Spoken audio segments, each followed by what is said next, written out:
पता नहीं chat GPT सही बता रहा है या ये सिलेबस, कुछ समझ नहीं आ रहा।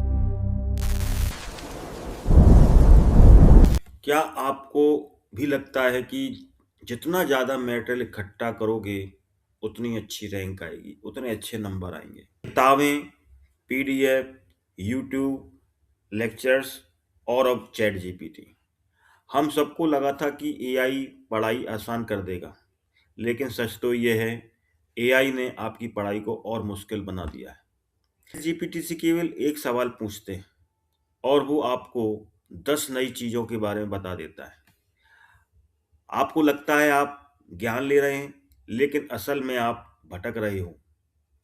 आप उस समुद्र में डूब रहे हो जहां 90% जानकारी आपके सिलेबस में है ही नहीं। जानकारी आपके सिलेबस में है ही नहीं।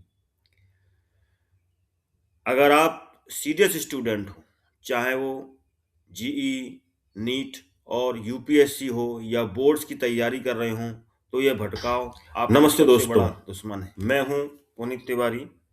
मैं आपको मार्केटिंग की नहीं, आपके समय की मार्केटिंग सिखाऊंगा। आज मैं आपको एक ऐसा टूल दिखाऊंगा जो इंटरनेट से नहीं, बल्कि आपकी किताबों से पढ़ता है। एक ऐसा टूल जो यह पक्का करता है कि आप दिन में जो 6 घंटे पढ़ रहे हैं, वो 100% आपकी परीक्षा के में काम आए। लेकिन इससे पहले कि मैं आपको वो जादुई टूल दिखाऊं, आपको ये समझना होगा कि चैट जीपीटी आपको फेल क्यों करवा सकता है। इसे समझे बिना आप कभी सही टूल नहीं चुन पाएंगे। देखिए, चैट जीपीटी या जेमिनी, ये जनरल पर्पज एआई है। इनका दिमाग बना है पूरे इंटरनेट की जानकारी को प्रोसेस करने के लिए। एक तरफ जानकारी का अंबार है, दूसरी तरफ सटीक और व्यवस्थित ज्ञान। नोटबुक एलएम पढ़ाई को आसान बनाता है, साइटेशंस के साथ।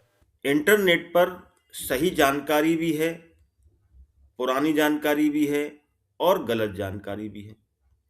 और सबसे जरूरी बात, वहां आपका सिलेबस नहीं है। मान लीजिए आप मुगल एम्पायर का एक विशिष्ट टॉपिक पढ़ रहे हैं, जो यूपीएससी के मेंस में आने वाला है। आप एआई से पूछते हैं, एआई आपको उस राजा की लव स्टोरी बता देगा, उसकी विदेश नीति भी बता देगा और शायद मज़ेदार हो, लेकिन सिलेबस का हिस्सा नहीं है। आप उसे पढ़ने में 15 मिनट बर्बाद करते हैं। आपको लगता है आप पढ़ रहे हैं, लेकिन आप सिर्फ जानकारी कंज्यूम कर रहे हैं। परीक्षा में रैंक जानकारी कंज्यूम करने से नहीं, सिलेबस को मास्टर करने से आती है। मिलते हैं गूगल नोटबुक एलएम से। यह भी एआई है, यह एक बहुत बड़े अंतर के साथ।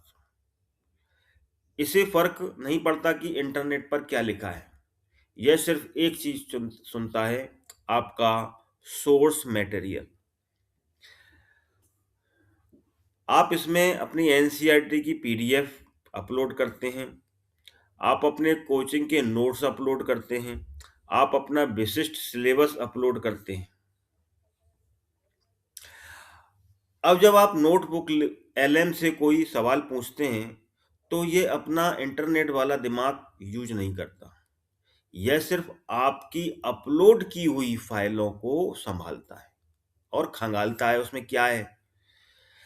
अगर आप मुगल एम्पायर का वही सवाल इससे पूछेंगे, तो यह सिर्फ वही उत्तर देगा जो आपकी एनसीईआरटी किताब में लिखा हुआ है या जो आपके कोचिंग मॉड्यूल्स में है। इसका मतलब है जीरो आउट ऑफ सिलेबस भटकाव, यानी कि zero out of syllabus destruction. आपको सिलेबस से बाहर नहीं जाना है, सिलेबस के अंदर ही आपको यहाँ पर पढ़ना है क्योंकि इंटरनेट पर तो बहुत सारी जानकारियां हैं। तो हमें पढ़ना क्या है, जो हमारे सिलेबस में हो, जो हमारे पेपर्स के अंदर आने वाला है, जो हमारे कॉम्पिटिटिव एग्जाम में आने वाला है, केवल हमें उन्हीं चीज़ों को पढ़ना है। तो ये सिलेबस के अकॉर्डिंग ही आपको पढ़ाता है।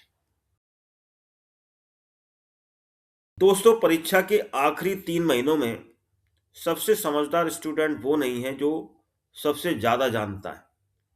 सबसे समझदार वो है, जानता है कि क्या नहीं पढ़ना है। पढ़ना क्या है, जो पेपर में आने वाला है।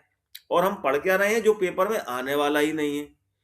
तो जनरल एआई आपको भटकाएगा। जनरल एआई से मतलब है चैट जीपीटी। नोटबुक एलएम आपको केंद्र में लाएगा, या ना फोकस कराएगा। अगर आप अपनी पढ़ाई को लेकर सीरियस हैं तो आज ही नोटबुक एलएम ट्राई करें। और अगर आपको ये वीडियो काम का लगा हो तो इस वीडियो को लाइक जरूर करें और चैनल को सब्सक्राइब करें, क्योंकि मैं सिर्फ आपके समय और रैंक की, मार्केटिंग की बातें करता हूं। नीचे कमेंट में मुझे बताएं, आप अभी पढ़ाई के लिए एनसीईआरटी की किताबों भरोसा करते हैं या चैट जीपीटी के उत्तरों।